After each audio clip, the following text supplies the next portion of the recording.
In the beginning, God created the heavens and the earth. Genesis 1:1, the Old Testament, which remains the foundational text for Christianity.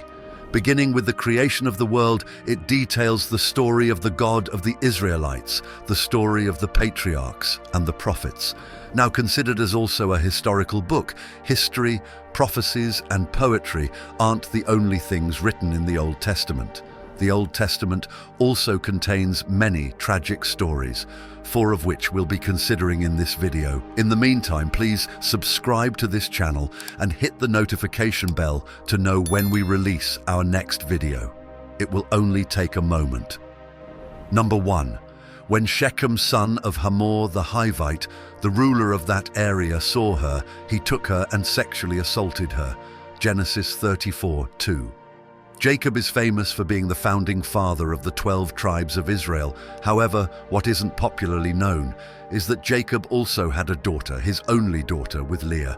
When Jacob moved with his family to Shechem, his daughter went out to visit the women of the land. When the prince of that area saw her, he lusted over and ended up forcing himself on her. Even after assaulting her, he was still enamored with her, so he told his father to get her for him. And the Bible told us that when Jacob's sons heard the issue, they were shocked and furious because Shechem had gone an outrageous thing in Israel by sleeping with Jacob's daughter, a thing that should not be done. Genesis 34:7. But the sexual assault of Dinah isn't where the tragedy ends. Dinah's brothers, who were enraged, deceived the Hivites to get circumcised. But while they were still in pains, 2 of Jacob's sons, Simeon and Levi, Dinah's brothers, took their swords and attacked the city, killing every male. They were outraged and insulted by the assault of their sister, as well as the subsequent offer of marriage.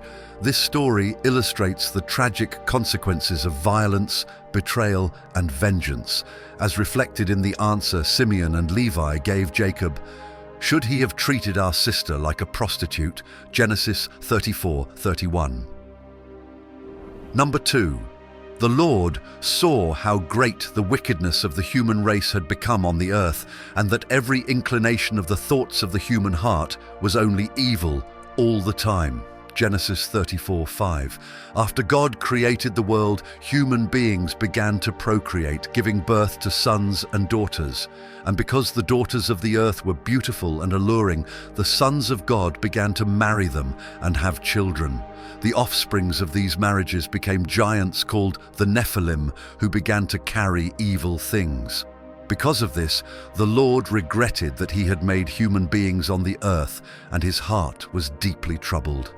Genesis 34:6. This led to one of the most tragic events, the flood. Now the earth was corrupt, in God's sight was full of violence, and Noah was the only one blameless in the sight of God.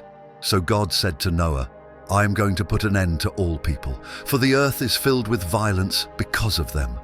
I am surely going to destroy both them and the earth. Genesis 6:13. The Lord made Noah to build an ark, and then he flooded the earth. The waters flooded the earth for 150 days. Aside from the animals Noah had saved and the Noah's family, everything else on earth was destroyed, including the giants. God promised to never ever destroy the earth with water, which led to the rainbow sign. However, years later, the Lord would have cause to destroy a land with fire. Our next tragic event. Number 3. Then the Lord said, the outcry against Sodom and Gomorrah is so great and their sins so grievous. Genesis 18:20. After the flood, when God wiped away everything from the face of the earth with water, the world once again grew back and became populated.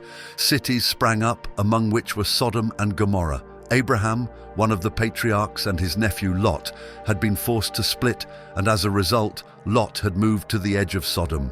But the town had been growing so quickly that he eventually found himself in the center. When Abraham heard God's plan, he asked him, will you sweep away the righteous with the wicked? What if there are 50 righteous people in the city? What if there are 10? Genesis 18:24-32. And God replied, for the sake of 10, I will not destroy it.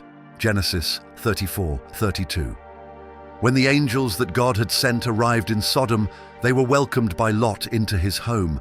But before they went to bed, all the men from every part of the city of Sodom, both young and old, surrounded the house.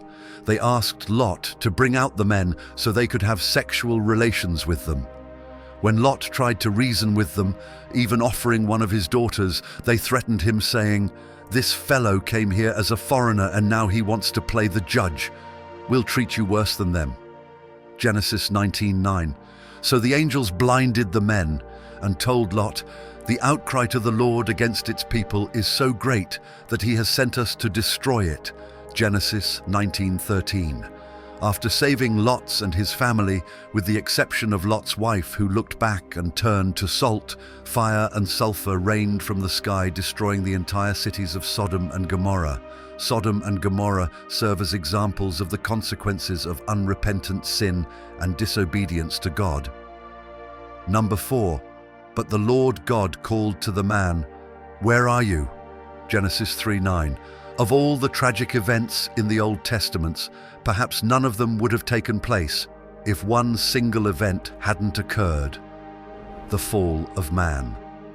When God created Adam and Eve, He created them with no sense of good or evil. However, He gave them a command: "You are free to eat from any tree in the garden, but must not eat from the tree of the knowledge of good and evil."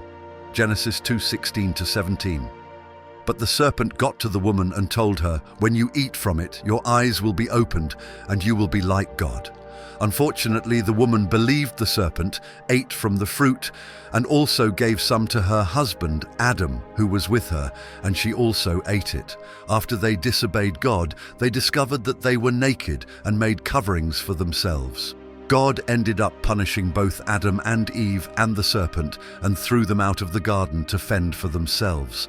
While that was the fall of man, it was also the beginning of the introduction of sin into the world.